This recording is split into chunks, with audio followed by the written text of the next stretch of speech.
So what I'm going to share with you today is some basic information about Handshake and how you can help your student to get connected on Handshake and what some of the ins and outs of it are, so you can answer some basic questions for them. I'm also going to run through some of our basic information about putting together the first draft of a resume, as well as a little bit of information about Handshake. I know a lot of you have experience with resumes and LinkedIn, so I'm just here to share some information from our office's perspective of what we tell our students. So I did a PowerPoint, but what I'm also going to do is take you through Handshake itself from the student's perspective.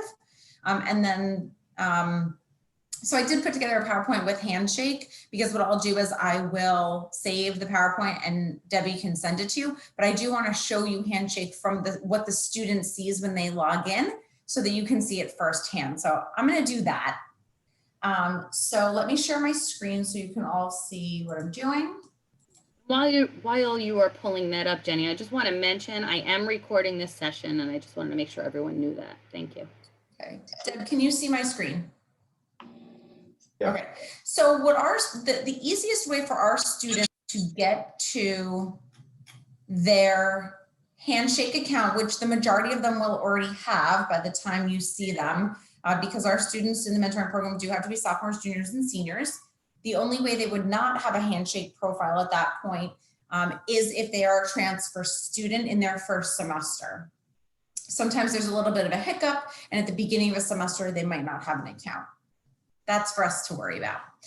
They can find Handshake by going to their WP Connect account on the William Patterson homepage. It's right here in the top, and all they have to do is hit WP Connect. That will then take them to this screen of their student tab, and Handshake can be found if they scroll down. It can be found under this box, last box in the second column from the left, careers and campus jobs. It's the Handshake. All they'll do is click on that link. If the student is already signed into their WP Connect account, by clicking this link, it will take them automatically into Handshake. If they're not, they'll need to use their login credentials for their WP Connect account. And typically that's a portion of their email address and whatever password they have set for that. When they log into Handshake, oops, I'm so sorry. I missed a step here. I have to pull up the student account. I got engrossed. I was listening to Deb's introduction and her dates, so I could make sure I had the right ones on my calendar, that I missed a step, so I apologize. So when a student logs into Handshake, this is our dummy account. His name is William Patterson. This is what the student sees. Okay, so this account, this profile, because it's a dummy account, we haven't filled in too much of it. We're going to be doing that soon. So this is what a student will see when they log in. So it gives them the profile. And what we're asking our students to fill in is the basic information. This piece right here will auto-populate for them based on information when they created the account or when the account was created for them. So that will populate. We are asking them to add a professional photo. We would like them to complete the My Journey box. It's similar to an objective statement or a summary that's found on a resume, but perhaps with a few more sentences and a little bit more detail. So it's really what the student is looking to do, what types of experiences they're interested in, what their skill sets are, and what they're passionate about. A little bit of basic information, 2 to 3 sentences max. We want them to fill in the education piece, their work and volunteer experience, any organizations or extracurricular activities that they participate in, not just at William Patterson, but even out in their out of university life. So if they belong to a professional organization, if they belong to a youth group or a religious organization, they're welcome to put that. If they belong to an honor society, they can do that. So any organizations or extracurricular activities inside or outside of the university. We also would like them to, especially if they do not have experience related to the field that they're going into, to add their coursework that is related to the field that they are interested in working in. We also recommend this on the resume because it shows an employer that the student has a knowledge base in the field in which they would like to work in. Okay, so we find that that's very important, especially for our students who don't have any related experience. The same thing with the projects. If a student has an academic project that shows how they're taking the concepts learned in the course and applying them, we want them to highlight that not only in the Handshake profile, but on their resume as well. Okay. These are the basic things that we really want the student to complete in the profile. There's other things that they can complete as well, but these are the basics of the profile. Often we get students who get very concerned with this box here, which is the percentage of the profile that's complete. We're not super worried about that because we can work with the student on the things that aren't getting them, that they don't have, that aren't getting them to 100%. The basic information is really what's important here, because if a student applies for an opportunity, whether it's an internship, a full-time job, or a part-time job through the Handshake system, or when they attend a virtual career fair through the Handshake system, this is what the employer sees about the student. They don't see the resume first in here. They see the profile. So we do want them to complete the profile and have everything updated. Okay. I want to show you a couple other features on this, but are there any questions about the basic profile before I go on? Okay, awesome. So a couple of other things we do want you to share with your student is they can schedule appointments with our office directly through their Handshake account. Here's the other cool thing I forgot to mention. Handshake has an app for your cell phone. So they can do everything directly from their mobile device if that's how they do the majority of their technology. Okay, so they can download the Handshake app and do it directly from their phone. In order to schedule an appointment, the student needs to visit the Career Center tab in the top right corner. They'll click on it. It's going to take them to this page. They'll select the box for appointments. And then they'll click the blue box for schedule a new appointment. From here, what we are doing is asking our students to choose what we are calling career communities. So career community is related to the industry or the area of interest that the student would like to go into. Okay, so for example, the majority of our business students are going to choose business management and entrepreneurship. If we have a student who is an education major and an English major, for example, they will most likely pick this education box. However, if they're looking to use their education degree over their English degree over their education, they may want to choose art media communication. They may want to choose our public service. They may choose another category. So that's okay.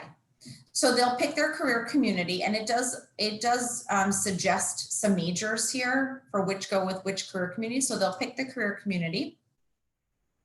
I'm choosing College of, oh wait, wrong one, sorry. I picked business management, entrepreneurship. So then they'll choose the type of appointment. So for example, if they want to meet with somebody in our office to review their resume, they'll find the appointment type that is College of Business resume review. They'll click on that. And then they'll see the availability for the member of our office staff who works with this career community or this program. And it'll show the days of the week when there's availability and the times that are available. Okay, they'll pick a day, they'll pick a time, they'll fill in all of the necessary information, and they'll click request. Once they've clicked request, the appropriate member of our staff will get an email with that request, and then we go in and approve or decline the appointment. 9.5 out of 10 times we approve it. There's that occasional where we have to decline it, and then we communicate directly with the student about picking a new date and time. So that's how a student can schedule an appointment on their own through Handshake. Something else to let your students know is we are currently accepting appointments both virtually and in person. So if a student is more comfortable meeting with us in person, we're happy to do that. If they're more comfortable or it's easier for them to meet with us virtually, we're happy to do that as well. The other thing I did want to mention is this events tab over in the left corner. By clicking on that, it will show all of our events that are sponsored not only by our office and the Pesce Family Mentoring Institute, but by our employer partners that are sponsoring as well. So you'll see on October 12th, we're having mock interview day. If anybody wishes to participate in that as an interviewer, please let Debbie know and she will put you in touch with me or me in touch with you. We are looking for volunteers. We have a career community meetup for humanities and social sciences. Here is the Pesce Family Mentoring Institute November 18th program that Debbie mentioned earlier. So all of the events can be found on this events page. The student will select the event and they will click the register button. All the details will be listed here for them. And then as we get closer to those events, we do send out emails to communicate with students who have registered for each specific event. The last thing I want to point out on Handshake, Deb, do you want to add something? Yeah, I was going to tell you, someone put a question in the chat. Would you take mock interview volunteers who aren't mentors? Yes. But I would need to have a conversation with that individual prior to approving them to conduct mock interviews. So if you have somebody in mind that you would like to recommend, please shoot Debbie an email and she and I can have that conversation and I'll communicate with you about that individually. Okay. The last thing on Handshake I do want to mention is the jobs tab. Handshake has, and this is the primary use of this system for our students, a jobs board for internships, full-time jobs, part-time jobs. The student clicks on the jobs tab. Based on the information in the profile that's been filled in, the system will recommend some opportunities. The student can use the search function and they can use all of the filters along the top. There's additional ones here for them. And then when they click on it, it will give them all of the details of the position, whether it's paid, what the expiration date of the application is, and how they can apply. Okay. Some of these, the student will be able to apply directly through Handshake. Some will take them externally. Something else to note, if your student has an opportunity that they would like to apply to through Handshake, they must have an approved resume in the system. So they will need to meet with their career professional in our office to make sure that they can get their resume approved. They would want to schedule an appointment to do that. Okay. These are the basics of Handshake. I know we have some questions. I'm going to stop sharing my screen for a moment so I can take a few questions. Oh, no questions. I apologize. I thought I had some in there. Okay. Are there any questions that anybody wants to ask? I do. This is Jerry Giordano. Hi, Jerry. Hi. Are the students briefed on what you just went over with us? Sometimes yes, and sometimes no. I'm going to be very transparent. We do our best to provide this information to all of our students. We've had Handshake now about 2 years. And the virtual meeting component of it and the virtual fairs it's only about a year old. So we do our best to make sure that our students know how to do all of this. We are very fortunate that we are now being invited into different cohorts of students and into our freshman seminar classes, which is called Willpower 101, to show this to our students and to provide them with instructions on how to use this system. But it is a relatively new system, so some of our upperclassmen may not be super familiar with it. They may have logged in and done a little bit of exploration, so they may know a little bit. Okay, thank you. Our younger students, our first year and second year students, probably know a little bit more than our seniors or our students who have been here more than 3 or 4 years. Okay, thanks. There was a question. So Jenny, Let's see how to get jobs I'm just going to read you another question. So if you are interested in posting a position in Handshake, please contact, I'll put my email in the chat for you. Please contact me and I can provide you with instructions on how to create an employer Handshake account and how to post an opportunity for our students in there. And I can work with you, or a member of our staff can work with you one-on-one on how to do that. we have step-by-step instructions for all of our employers who are interested in creating accounts, as well as instructions for how to post opportunities. More happy to help you with that. Jenny, can I have a follow-up question? Of course. So this is Bill Pokluda. I'm new. So Hi, I guess Bill. I was also curious, that was my question. Are jobs pulled into this site like from other job sites, or this is all its own universe, and so it's only listing jobs that employers post directly? So it's only listing jobs that employers post directly, but the great thing about Handshake, I'm sorry, there's like a little bug in my office here. It's right in my face. The great thing about Handshake is that once an employer creates an account, it will give you an opportunity to connect with multiple schools. So there are systems out there. Our previous database that we used was called Simplicity. And for Simplicity, employers had to create a separate account for each institution they wanted to connect with. Handshake does not do that. Handshake, you create one account and you can connect with as many institutions as you'd like. But it does not, but Bill, to answer your question, it does not pull from Indeed, LinkedIn, Career Builder, Glassdoor, internships.com, any of the job boards. It does not pull from there. You would need to post the job individually. Got it. Thank you. You're welcome. And again, we can assist anybody with that. Mock interview day will be virtual. It's going to be through Zoom, or it might be through Handshake. I'm not sure yet, Deb, but it will be probably 10 to 15 a minute. We're leaning more towards 15 minutes, depending on how many interviewers we can get. 15 minutes where you would conduct a mock interview with the student and then provide feedback for them. Brian Penner, I see you have your hand up. I know, I feel like I'm a school student. I guess maybe fitting, I don't know. Just curious, in terms of the students' investments for Handshake, is the success rate, or if you do have any metrics around this in terms of their success rate being greater, but putting time and energy in through Handshake, or, you know, is it comparable to, you know, using Indeed and LinkedIn? I don't have those metrics off the top of my head.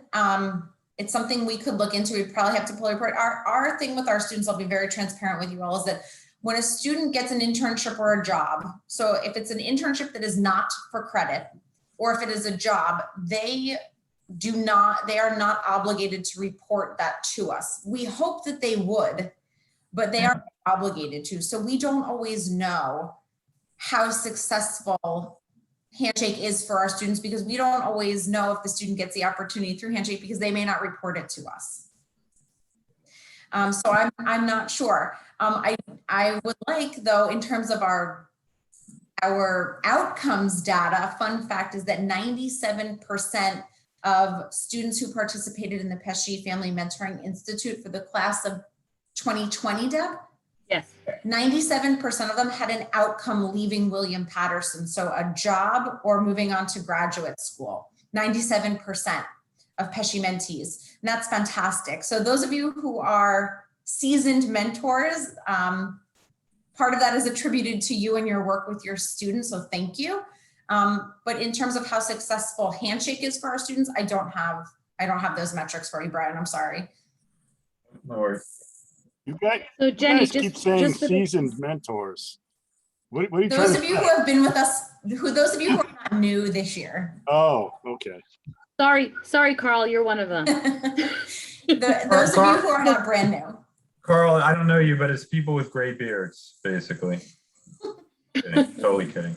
All right, Jenny, just for the sake of time, because it's going on 5:30, and I know we want to give resume tips and Yes. LinkedIn tips, we should probably move on. Yes. So a little bit of what I mentioned in Handshake and completing the profile kind of rolls over to LinkedIn and what we'd like to see on LinkedIn with completing all of the basic components of the LinkedIn profile, having a picture, completing the about section, all of the education, the work experience, the volunteer, the coursework, the projects. So all of those basic components that we would like to see in a Handshake profile, we would also like to see in a LinkedIn profile.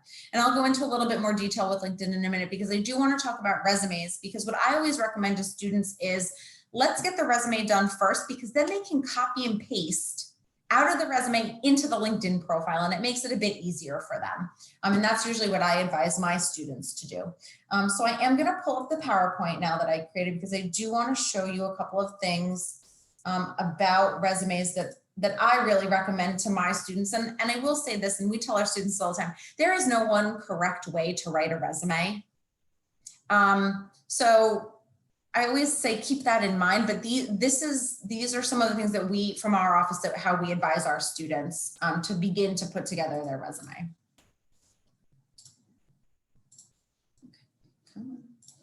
Okay, so.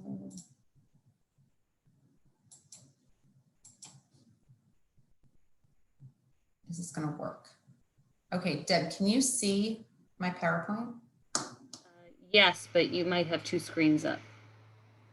So do you see a white or a black, like, do you see a black border around it? Yes. Okay, so I have to do something real quick, guys. Yeah, it's showing your preview screen. Yes, because I have a monitor plugged in, and that's why I did that. But now, there we go. You're good. Okay. Good. Okay, so in the past, what we have given our students is what we call a career toolbox. It's a 60-page PDF document that we provide to our students, and it goes through the basics of resume writing, cover letters, interview skills, and getting started with LinkedIn. So some of the images that you're going to see have been pulled from that career toolbox. We are always revamping that as a continuous process for us. So we are still in the process of revamping it because things change from time to time. But if anybody would like that entire PDF document, I'm sure Debbie would be happy to send it to you. But please know we are working all the time to update it. So the first thing is what we advise our students in terms of contact information. And when I talk to students about professional documents, resume, cover letter, reference page, I always tell them that their name and contact information needs to appear the same on all of their professional documents, and that is for consistency. So first and last name, a middle initial if they have a very common name, a mailing address, which is optional. We do have students who are not always comfortable putting their home address, and that's fine. We tell them they can leave it off. A phone number, an email address, and a LinkedIn profile link. So you can see an example of that below. So that is what we recommend to students. I always recommend to students, if they're applying for internships and are still enrolled at the university, they use their William Patterson email address. If they are nearing graduation and applying for jobs, I do recommend they use a personal email address because at some point they will lose their William Patterson email address. And I'm not exactly quite sure when that happens. I think it's somewhere between 6 months to a year, but just to be on the safe side, I do recommend a personal email when we get close to graduation. We typically, for our students, recommend an objective statement. This lets the person reading their resume know what they're interested in doing, especially if they don't have any related experience. We get a lot of students that have a lot of service industry work, retail, restaurants. They also have a lot of trade. Some of them have experience working in trade. So construction, electrical, plumbing, general contracting, but they're going into a field such as computer science or accounting where they don't have related experience. So this objective statement really lets the reader of the resume know what opportunities they're looking for. So they have a better lens to see, okay, how can I see what this candidate has done that applies and what skills can I take that are transferable from their service industry experience and apply it. So we recommend 1 to 2 sentences, what they're looking to do, in what field, and what skills they bring to the table. Okay. The only way this would be different is if it is somebody who has worked in their field before and is now coming back to school to complete a degree. They could do a summary, which really summarizes their years of experience and what their skill sets are. But for most of our students, it's going to be an objective. We recommend an objective statement. Their education, so we want them to have William Patterson. We want them to have their expected graduation, what type of degree they're getting. If their GPA is 3.0 or higher, we want that there as well. If they're minoring in something, especially if a student is majoring in something such as psychology, and they decide, and they're minoring in professional sales and decide, you know what, I want to get a job in professional sales. We want the employer to be able to see that they do have a knowledge base in that field. So putting the minor on is important as well. We always tell our students, regardless of the category that they're working under, so education, experience, whatever it is, we start most recent and work backwards. So if a student has an associate's degree prior to coming to William-Patterson, we want to make sure that that's on there as well. However, if they attended another institution before coming to William-Patterson and transferred but did not graduate, we usually recommend that they leave that institution off. And the exception to that is unless they're applying for an opportunity at that institution, or they're applying for an opportunity where they know that the organization that they're applying with is connected to that institution in some way. So maybe the person that will be managing them is a graduate from there, or they have a partnership of some kind with that institution, then they could leave it on. Okay. I see we have a couple of questions coming in. Deb, could you field those for me, please? We're good, Jenny. I've been answering them. Okay, great. So education is really important. We do want our students. We do have some students who know that they have gotten into master's degree programs before they graduate, and we love to hear that, but they should not put that on their resume until they have begun that program. And that's what we advise. They can mention it in a cover letter. They can talk about it in an interview, but we recommend leaving it off the resume until they have begun that experience, that higher degree. Okay, so then we have different types of experience. So if a student has related experience, I do recommend that that comes next because it is the most relevant to what they are applying for. Okay. So if a student is majoring in professional sales and perhaps they are working part-time in retail, maybe they are working at a cell phone store, or they are working at a mom and pop sales company that does printing. Okay, it's related. And so that would go, that's relevant and related experience. So that would come next. Then they would have additional experience or volunteer experience. If a student doesn't have related experience, then they can use work experience as their heading, as you see here. As you see here, or they can just use one broad experience heading. Again, we start most recent and work our way back. If your student has a lot of work experience, not necessarily related or unrelated, we recommend, and the majority of our students do have work experience, we really recommend going back no more than 10 years. And because we do have a good amount of students who are non-traditional age, so they're not just that 18 to 23, 24, so 18 to 24 is the traditional college student age. We do have a significant amount of students who are non-traditional, so they're over the age of 24. They do tend to have, some of them have 10 or more years of experience. We really just shoot to go back 10 years. And if a student does not have any related experience, we recommend keeping this to one page. If the student has related experience and they have a good amount of related experience, then when we get onto 2 pages, it's okay, depending on the field. So my education majors that are graduating from William-Patterson, the majority of them have a 2-page resume, and that's perfectly acceptable. It's just an example for you. So the most important thing about the experience section is the information that the student is giving about what they did in that experience through their accomplishment statement. So we recommend bullet pointed statements, not paragraphs. It's easier for the employer or the reader of the resume to skim and to find information. We recommend a minimum of 2 for each experience that they have. If everybody could mute themselves, that would be helpful, please. Thank you. We recommend starting each statement with an action verb. And if the student is currently in the experience, it will be their accomplishment statements will be in present tense. And if they're not in that experience any longer, they'll be in past tense. Okay. We also tell our students no personal pronouns. But what I do advise my students is that if they have trouble creating the bullet points without the personal pronouns, just to write complete sentences with them, and we will help them adjust and take those out. It can be difficult. You know, we've taught them all of these years, please write with all parts of speech. And now we're saying, hold up, wait, We want you to take out those personal pronouns. So it can be difficult for some of our students. And additionally, the more detail they can provide, the better. So you can see here an example of a good point, a better point, and a best point, and you can see the amount of detail in each. What I tell my students when they sit down to write their bullet pointed statements is to think about what they're doing or what they've done. And once they figure that out, okay, so who are you doing those things with or for? How are you doing them? It's the who, the what. Sorry, it takes me a minute. So what are they doing? Who are they doing it with or for? And how are they doing it? We don't necessarily need the why they're doing it, but if the why is important information, that's fine.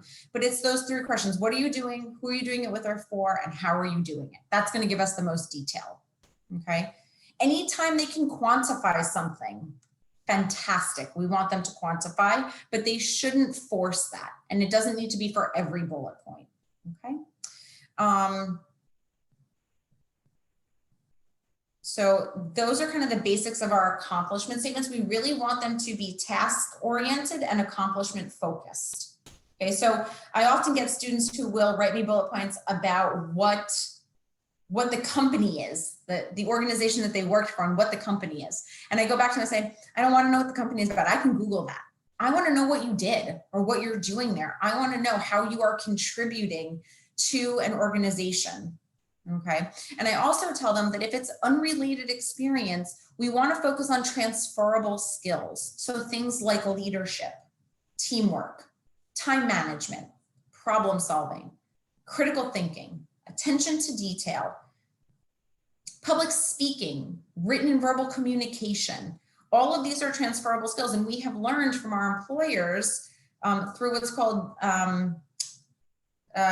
through NACE. NACE is the National Association of Colleges and Employers, and they send a survey every year. And part of that survey is what skills employers are looking for students to have coming out of college. Okay. And the top 10 skills that they're looking for are all transferable.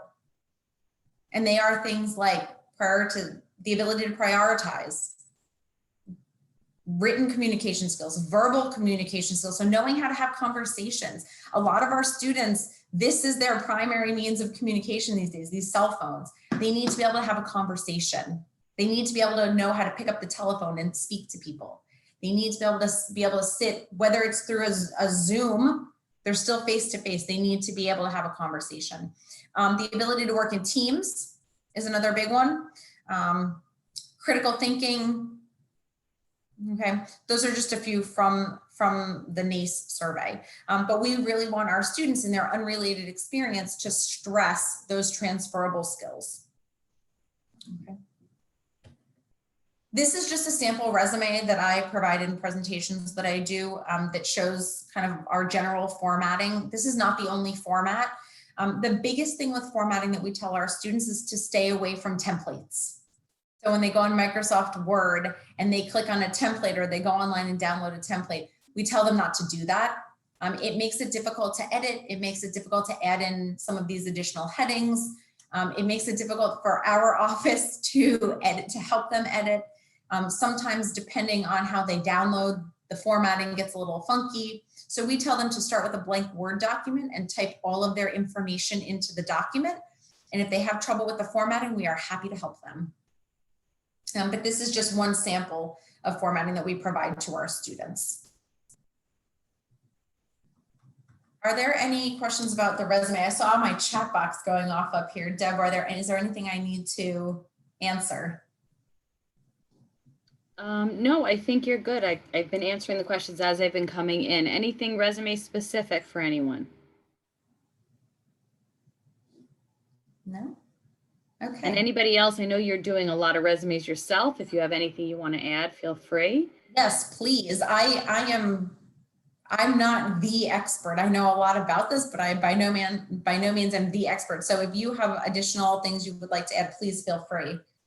This is Brad. One thing I would add, I noticed as the street and city, more and more resumes. And when I coach people, I tell them don't put the street, just put city and state, because these days your resume goes all over the internet and you don't know whose hands it ends up in with your street address.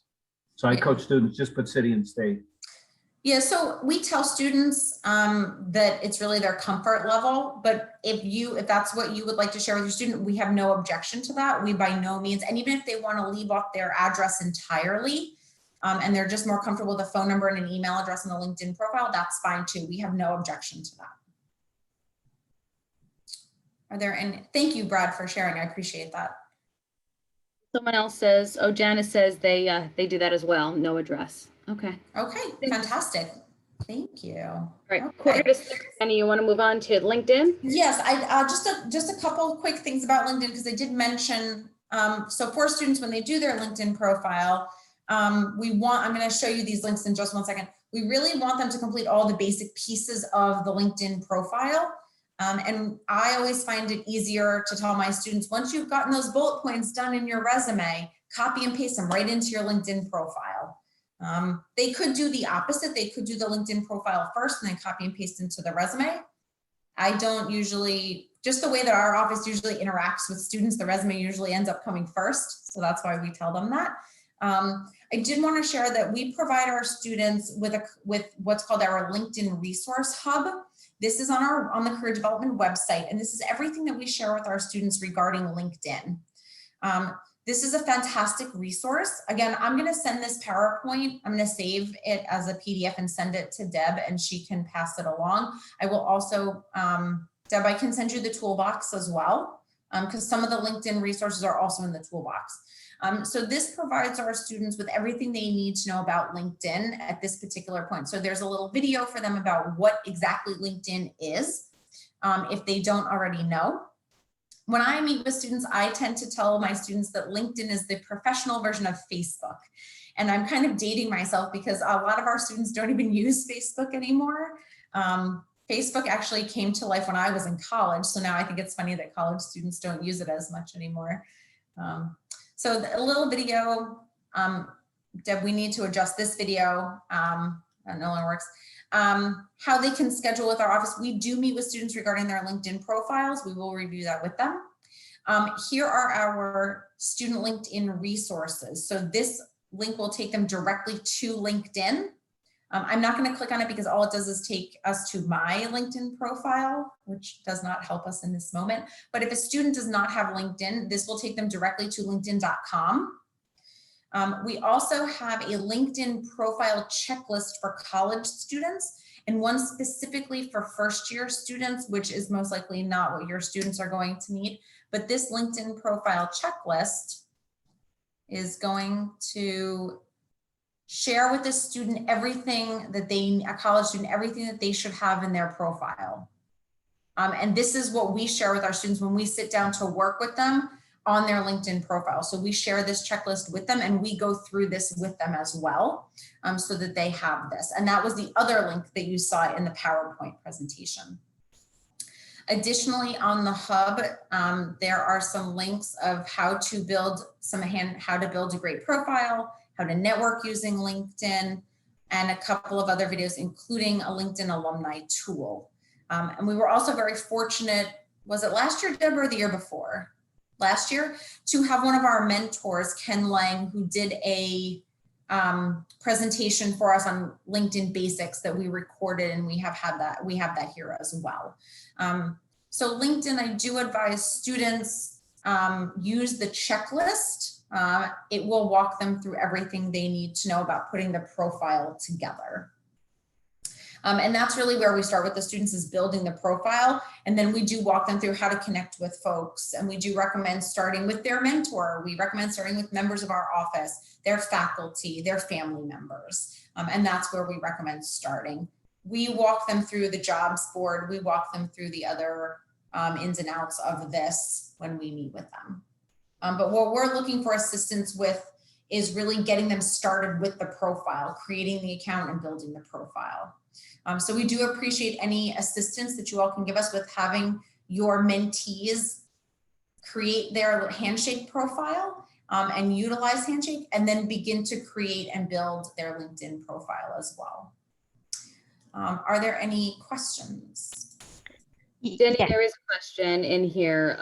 Does William Patterson provide hands-on training to educate students on all of these resources? And Yes, we do.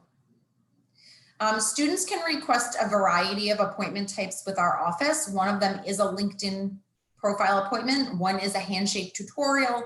We have a resume and cover letter appointment. We have mock interview appointments, internship and job search appointments, career coaching and career counseling. So that, thank you. So Sorry. so it sounds like from our perspective, we should encourage the students to plug into any and all opportunities that you offer.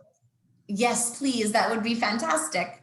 The other thing is if a student goes to create an appointment and they don't, and they want to talk to us about something that they don't see as an appointment type, that does not mean we won't meet with them. It may just not fall into that. We work with students on looking for graduate programs. We work, we work with students on everything. And sometimes we even get students where they're looking for information that's not career related, and we just end up helping them find the correct person at the university to work with. Does this apply to the Hello. Yeah, I'm teaching also the youth university starting November, October. Does it Okay. apply to students also or no? I'm sorry, can you repeat that? The service cut out a bit.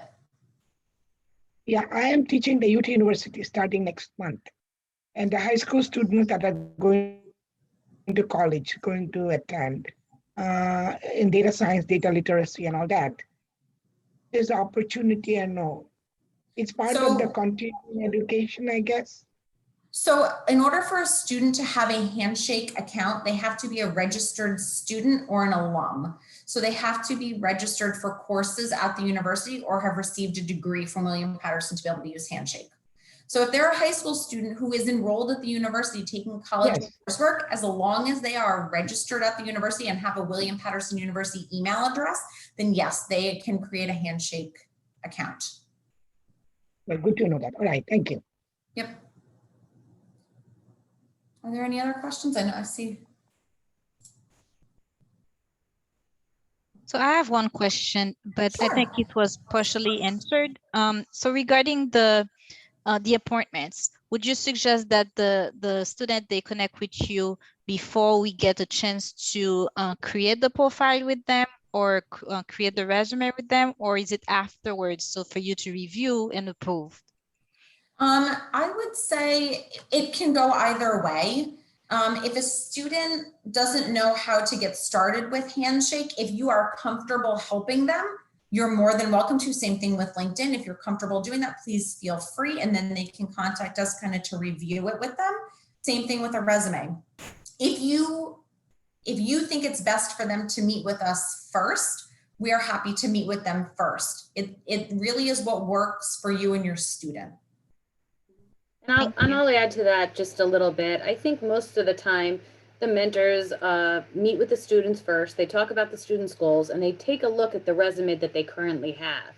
And if you can help them improve on the resume that they have right now, then the best thing to do is say, now make an appointment with the Career Center, have them make an appointment with a career counselor through Handshake, and then we can help them perfect it so they're ready to be approved and start applying for jobs and internships. Makes sense. Thanks. Were there any other questions?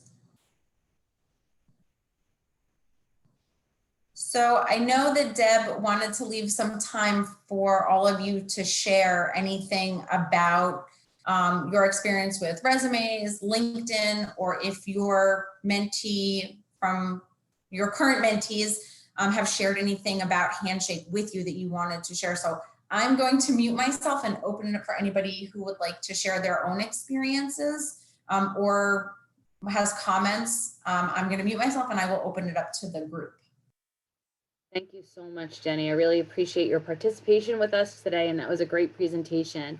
And yeah, one of the things I really wanted to do right now is if there are any new mentors on that have general questions for any of the other mentors here, I thought that it would be a good opportunity for you all to chat and learn from each other. Can I ask a question? I have a Please. question.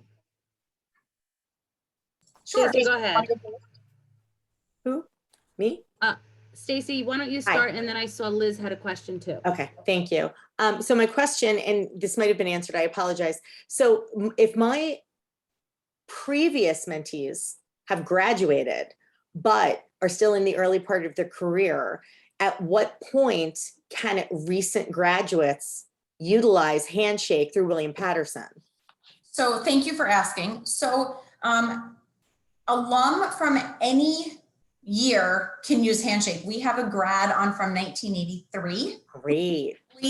Who recently created an account. So as long as you have earned a degree from William Patterson, as long as you're an actual alum, you can use Handshake as long as we have this system.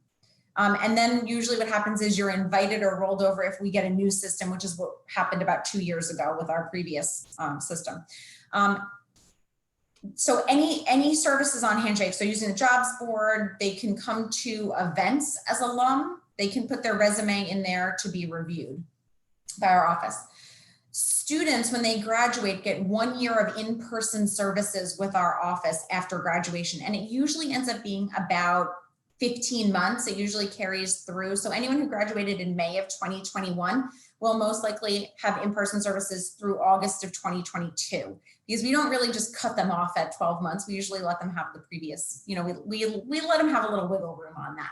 So they get 1 year of in-person services, meaning virtual appointments, phone calls. Now that we're back in the office, coming in person and meeting with a professional in the office. So 1 year of in-person services. After that, 12 to 15 months, it's all through Handshake. Thank you. You're welcome. I had a similar question in regards to how many of the graduate students or how many students are using Handshake that have now graduated, but I think it answered that in it. I guess what I'm also curious then to hear though from people that have been doing this for years is, what do you see there to be the biggest challenge with students or their biggest opportunities, or what do they normally come to for mentorship? Perhaps I can answer the question.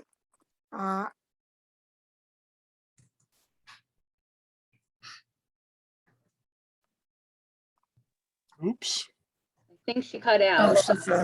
Math. So in mathematics. So teaching them, or they come to see as a women, how they can overcome the fear for STEM. STEM stands for science, technology, engineering, and math. So that was their first questions when I mentored last couple of years. How can I shine in that field? And that's a niche market for jobs. And the fear of mathematics kind of hold them off. Yeah, you cut in and out a little bit, so thank you for sharing that. But I'm going to ask also another mentor who's been in the program for a while to please help me answer that question. Yeah, this is Leslie. I mentored a woman last year, and it was very, she had a lot of anxiety last year, being everything virtual and online, and she had some questions. The professors weren't showing their faces. The professors weren't showing their faces. The professors were just kind of recording something, and they weren't there, and it didn't feel like they were in person. They weren't, because there were no office hours, it was very difficult to get in touch. And so she was so stressed. So I contacted Deb, and I told her about this student, that she was very upset about what was going on, and she just didn't feel that she was getting the full experience from her classes. Deb wrote to the dean, and the next thing you knew, these professors were showing their faces. And, and she said she felt so much better. So I think that when you talk to them about what's going on and, the things that they're going through, we can be the liaison to, people in the college that maybe can affect some change too. Thank you. That's very helpful. Thank you so much. You're welcome. That's very helpful, because I always used to show my face and they grew confident. So a couple of them, I placed them on, summer jobs at FinTech, like an internship. Mm-hmm. So they were very scared they won't be able to do math online, statistical, and I made it very easy. I got very good feedback from the students and their teachers based on my teaching. and I was featured in the PR news. I can put up the link. William Patterson, analytics professor, fighting COVID-19. So I showed them a lot of data that they could analyze that has meaningful contribution to the public health in US. I'll put the link. Thank you for that. Jerry, you know, we were talking about a lot of best practices. We have a mentors forum meeting, and maybe you could spend a couple of minutes just sharing a couple of those things off the top of your head, all your favorite mentoring practices, if you don't mind. Well, not sure how much these are best practices, other than these are things that kind of worked for me. You know, what I try to do with the mentors is really kind of become more their friend, you know, a buddy to them, basically. I don't want to make this another course for them.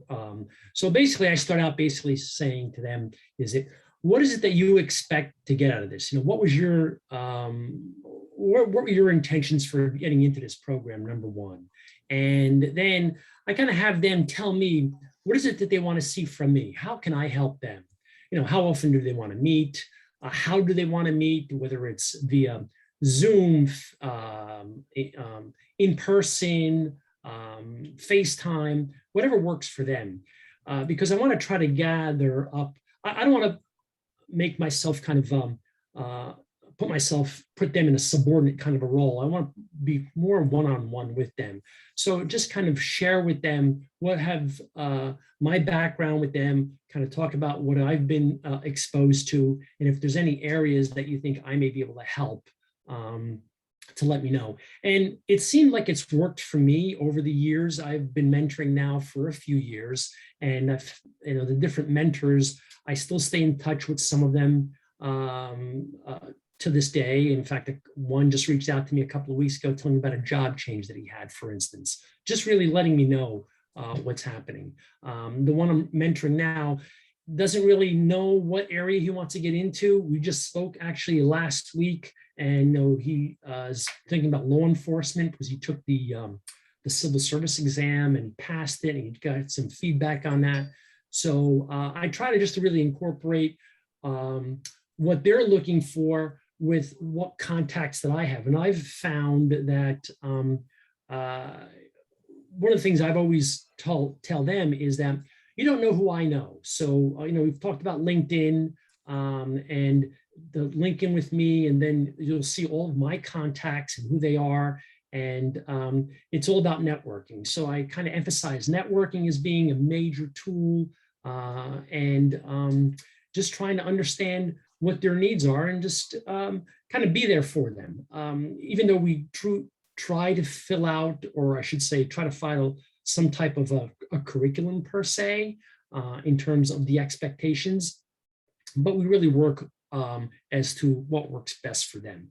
So as I said, these are not so much best practices, they are things that kind of make common sense. But I try to make myself, and maybe it's because I want to go back in time a little bit, I want to be a student as well. So I try to get on their same level of understanding as to what they're going through, things that they're encountering, you know, with this recent COVID thing, and things like that. So I know it's a long answer to probably a short question there, but those are some of the things that have worked in the past.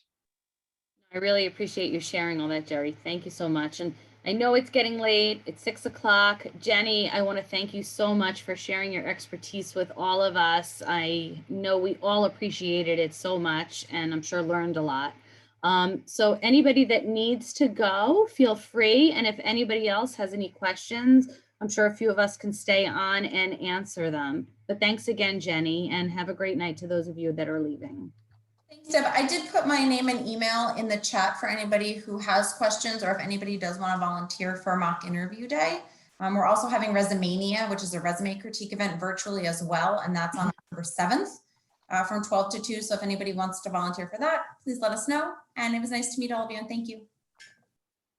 Okay, I have to leave, Debbie, but one quick question. So the meeting with the mentee, it has to be in person because the university opened, or we can do it online? No, please, we've learned that virtual mentoring works very well. And if you're more comfortable meeting over Zoom or virtually, that's Yes. absolutely acceptable. Okay, because I'm Thank working you. full time. If I can, I will go from Parsippany, but offices are not open yet. So thank you. I have another call at 6:30, but this is very good. Bye-bye. Any other questions? Leslie, thanks for your participation tonight. I do appreciate it. And thank you all for coming. Absolutely. Take care, everybody. Thank you. Good night. Thank you. Bye.